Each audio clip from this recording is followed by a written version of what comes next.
Hey guys, it's Tia. I'm actually going to do a video today that I've never done before on my channel. I've never done anything in the realm of college or education and stuff, so I mean, I educate y'all on beauty tips when I can, but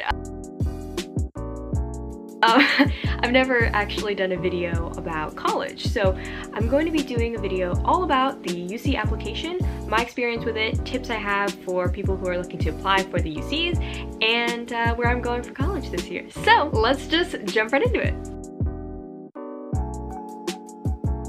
So the start of the application asks for like basic information, your name, your ethnicity, asks about your parents' education background as well as their careers, asks you about possible career options that you're considering. Some of those answers to the questions help in terms of possible scholarships. Others are just for demographics, so they'll let you know which ones are specifically for scholarships versus for demographics. So the next part is indicating which UCs you're applying to. For my personal application, I applied for 5. So I applied to UC Davis, UC Berkeley, UC Santa Barbara, UC Santa Cruz, and UC San Diego. Each school is $70 on the application. So you do submit one application, but the cost goes up depending on how many of those you're sending out to different schools. So yeah, do keep in mind that cost. If you are underclassmen right now, then you do want to think about saving up some money depending on how many schools you want to apply for. Next, the application asks to put in your grades and coursework. I'll have a picture right here of what that looks like, you know, what my application looked like and what grades I put in, so.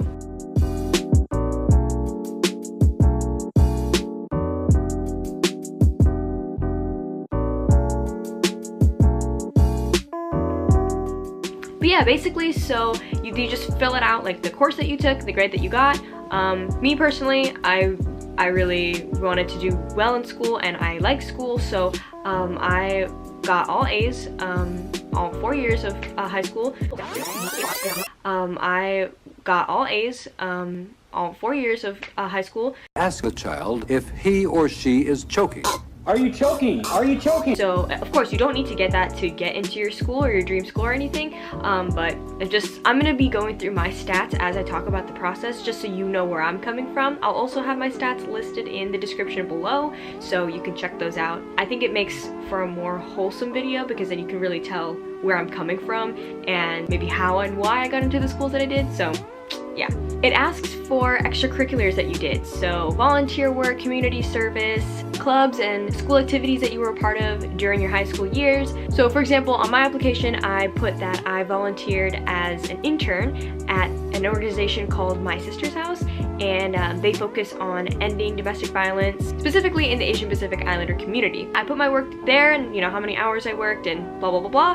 Next thing it asks for are test scores. So it will ask for either SAT or ACT scores. You can put in your AP scores as well as subject tests and things like that. All right, talking about the top 9%. So this was something that was definitely really confusing for me when my school was talking about this. So basically the top 9% is a bracket that you could possibly be put in that indicates to the UCs that you are the top 9%, part of the top 9% in your school. For my school, the counselor pulled the 15% group of people. She called us all together and she told us, hey, you guys are in the top 15% of your school, so just letting you know that we need your permission to release information to the UCs in order for them to fully evaluate blah, blah, blah, blah, blah. Basically, I submitted some form to my counselor and then I heard back after I submitted my application. So like right after I submitted my application, it told me if I was top 9%.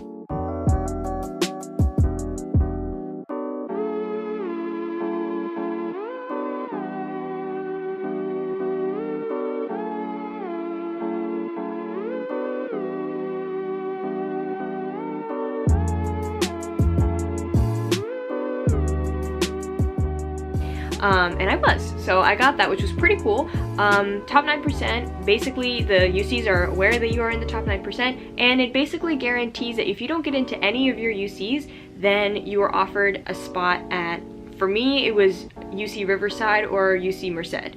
So I don't think it's different. I don't think it ranges from person to person, but it offers you a spot at a campus that's available. Okay, getting into the meat of this video, the personal insight statements. Personally, I think those are the things that really got me into my schools because, like I said, my stats weren't very good. So I really think that it rested a lot on my personal insight statements. I'm gonna put some pictures of my personal insight statements. You're welcome to read through them if you'd like. You can pause and read them if you'd like, but if not, we're just gonna move right along. So quick overview, you have 8 prompts to choose from and you pick 4 of them and you write a statement that's 350 words or less. First thing I did was kind of draft out what I wanted. I picked my 4 and then I started to draft out a few. I think I just did 2 when I first started. I just, did a quick draft and then turned my draft into a more finalized version of what I wanted, and then I took it to my English teacher. So I asked my English teacher if he would read through my personal statements and kind of give me some feedback on them. You definitely want to advise with someone on your personal statements. That's something I would recommend. Really make sure you ask them, make sure you're courteous, because reading through personal insight statements is definitely like a time-sucking thing. I know it's only 350 words, but like actually giving positive feedback takes time. So you want to make sure that you're asking in advance, you're not doing this like the day before the personal insight statements are due, and you're accommodating and compassionate when they say that they can't do it or they don't have time in their schedule. Just be okay with it. Just find someone else, It would be ideal to find someone who understands the UC system. So my teacher, for example, went to a UC and he also is a teacher, he's in education, right? But regardless, anyone who's really good at writing, you should ask them too. Let's just get right into these tips. So my personal tips, I'm gonna start with number 1. Have a good flow in your statement. Like it should have a nice, easy, oh my god, I almost said easy breezy cover girl, easy breezy flow to the statement. You start with a really capturing hook that really gets them in to want to read the whole thing, and then as you glide through the rest of it, you get into those richer details and start to really paint a picture, and then end it on a lighter note. I think you can get really deep in the middle part of your statement, and then at the end leave the reader with a nice feeling and like a good heartwarming feeling, like when you finish a book and you get that feeling in your chest and you're just like, this book was so wonderful. There's that feeling of like, yes, but for me, I think definitely the most important thing is the hook. The hook needs to be something unique only to you. Make it kind of different from the question. Like if the question is asking about your favorite academic subject, the sentence shouldn't really be much about that. Like it should definitely be something kind of out of the blue. Don't answer the question in the first sentence. So for example, one of my personal statements, the question that I answered was, what would you say is your greatest talent or skill? How have you developed and demonstrated that talent over time? And my very first sentence was, I've never been naturally gifted at anything. So it's kind of interesting because it's almost flipping the question on its head a bit. And I get into later on that my greatest aspect or my greatest strength is my awareness and being aware and being able to pick things up really quickly. But I never had something to start with, like I always had to work really, really hard to get wherever I wanted. And so I started with the never being naturally gifted. Do something that's unique to you, flip the question on its head if you can to make it more engaging, and have fun with it. Don't say anything stereotypical. If you can copy your sentence, paste it, and it pops up on Tumblr as like a cheesy Tumblr motivation quote, it's gotta go. You want it to be unique to you. You want it to tell your story in your voice. So those are my tips on the insight statements. Now I'm gonna get into my personal high school experience and how that shaped my particular application. I came from a performing arts high school and my intended major is environmental science. So it's definitely weird and definitely different. The problem, right, lies in the fact that I was taking more arts classes than environmental science classes. I never once took environmental science in high school. So at first I was really nervous because I was thinking like, they're gonna look at my school and be like, what does this girl know about environmental science? And then cut my application, or I wasn't qualified enough. I have to go above and beyond of my school to get into my major, and it freaked me out a lot. But what I quickly learned was that the colleges look at your school and judge you based on what your school had to offer. So they're not gonna judge me equally with some student who had every AP class when my high school only offered 2 AP courses. So I took all of my higher level science and math classes that I could, as well as English, and I took honors English and stuff. Whatever my school offered in higher education, I took it. That's what helped me get to that top 9%. That's what helped me boost my GPA. Throughout the application process, it does get really stressful, and it does feel like, oh my god, everything is weighing on this. I didn't get the SAT score I wanted, I didn't get the ACT score I wanted, and my grades really slacked here, and blah blah blah blah. But I'm just gonna tell you right now, the most important thing is to think about the schools that work for you.